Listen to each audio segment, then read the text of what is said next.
அன்பானவர்களே, எனது விடியல் உறவுகளே, இன்று ஒரு முக்கியமான விடயத்தை நோக்கி உங்களை நான் அழைத்து செல்கின்றேன். பாருங்கள், இங்கே நீங்கள் பார்த்து கொண்டிருப்பது 60 ரூபாயுடைய ஒரு நெஸ்பிரே பக்கெட். 60 ரூபாயுடைய ஒரு நெஸ்பிரே பக்கெட்டை தான் பார்க்கின்றீர்கள். ஆனால் இந்த 60 ரூபாய் நெஸ்லே பக்கெட்டை வைத்துக்கொண்டு பொதுவாக பல ஹோட்டல்கள் 120 ரூபாய்க்கு அந்த டீயை தருகின்றார்கள். இந்த நெஸ்பிரே பக்கெட்டை பயன்படுத்தி டீயை தருகின்றார்கள். 120 ரூபாய்க்கு தருகின்றார்கள். இது சரியானதா, நியாயமானதா என்பதனை நீங்கள் கமெண்ட்ஸில் தருவதற்காகவே இன்றைய விடிகளில் இந்த சம்பவத்தை தருகின்றேன். இந்த டீ நானே போடுகின்றேன். வீட்டிலே நான் இந்த பக்கெட் வாங்கி வைத்திருக்கிறேன். இந்த நெஸ்பிரே பக்கெட்டை வாங்கி வைத்திருக்கின்றேன், போடுகின்ற விதத்தை பாருங்கள். இங்கே பாருங்கள், தண்ணீர் சூடாக்கப்படுகின்றது. அதாவது கேஸ் அடுப்பிலே தண்ணீரை சூடாக்குகின்றேன். ஆனால் 5 டீக்குரிய நீர் இங்கு சூடாக்கப்படுகின்றது. அடுத்தது பாருங்கள் என்ன செய்கின்றேன் என்பதனை பாருங்கள். நான் மட்டும் குடிப்பதற்காகவே இங்கு தேநீர் தயாரிக்கப்படுகின்றது. அதாவது பால் தேநீர் தயாரிக்கப்படுகின்றது. சீனி சிறிதளவோ போடுகின்றேன். 2-3 ஸ்பூன் சீனி போடுகின்றேன். நீங்கள் இவ்வாறு போடணும் என்பது அவசியம் இல்லை. எனக்கு சீனி வருத்தம் இல்லை, அல்ஹம்துலில்லாஹ். அதன் காரணமாக 2-3 கரண்டி சீனி போடுகின்றேன். அடுத்து தேயிலை தேவை. டீ போடுவதற்கு என்ன தேவை? தேயிலை தேவை. சிறிதளவோ தேயிலை எடுத்து அந்த டீ தயாரிப்பதற்கு போதுமான, எனக்கு மட்டும்தானே அதுக்கு தேவையான தேயிலையை நான் எடுத்துக்கொள்கின்றேன். இந்த தேயிலை உண்மையில எவ்வளவு வரும்? ஒரு 5 ரூபாய் வரும். 5 ரூபாய் ஆக கூடுனது.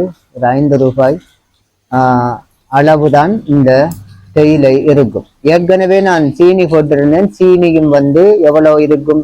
ஒரு 5 ரூபாய் அளவுக்கு சீனி இருக்கும். விளங்குதான்? அப்ப தேயிலை 5 ரூபாய், சீனி 5 ரூபாய்.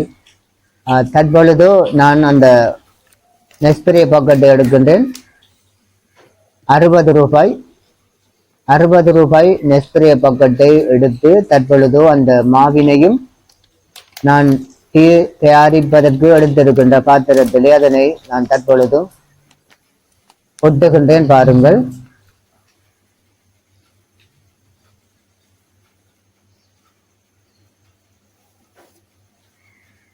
ஆமா, தற்பொழுது சீனி போடுபட்ட அந்த பாத்திரத்தினுள்ளே 60 ரூபாய் பெறுமதியான அந்த மாவினை நான் கலந்திருக்கின்றேன்.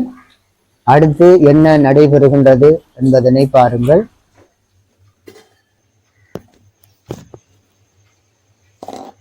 தற்பொழுது சூடாகிய அந்த வெந்நீரை டீ தயாரிப்பதற்கு நான் எடுத்த அந்த கப்பிலே, அந்த வடிகிலே தேயிலை இருக்கின்றது. தேயிலை சாயம் கப்பிலே வர வேண்டும் என்ற வகையிலே அந்த வெந்நீரை, சுடுநீரை அங்கு ஊட்டுகின்றது. தற்பொழுது டீ தயாராகி கொண்டிருக்கின்றது.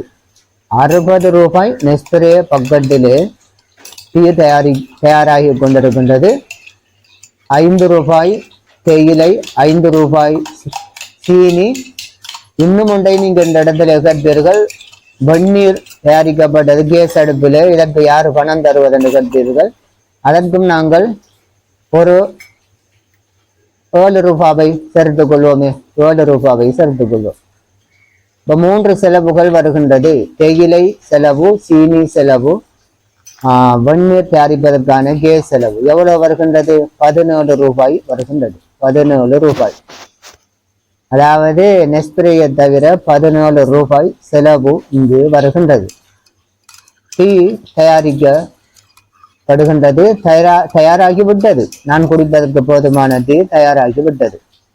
அவ்வாறானால் அன்பான உறவுகளே, மொத்த செலவு எவ்வளவு? மாப்பாக்கெட்டு 60 ரூபாய், தேயிலை, சீனி, கேஸ் அடுப்பு செலவு உட்பட 17 ரூபாய். அவ்வாறானால் 60 17 77 ரூபாய் வருகின்றது.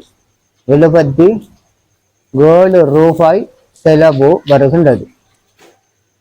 ஆனால்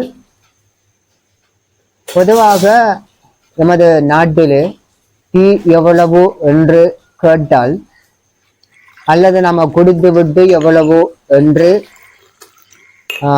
கேட்டால் அவர்கள் சொல்லுவார்கள் 120 ரூபாய் சொல்லுவார்கள். ஆனால் சில இடத்திலே 140 ரூபாவும் வாங்குகின்றார்கள். 140 ரூபாவும் வாங்குகின்றார்கள். இது எந்த அளவுக்கு நியாயமானது என்பதனை கொமெண்ட்ஸிலே தாருங்கள். அன்பான உறவுகளே, அஸ்ஸலாமு அலைக்கும்.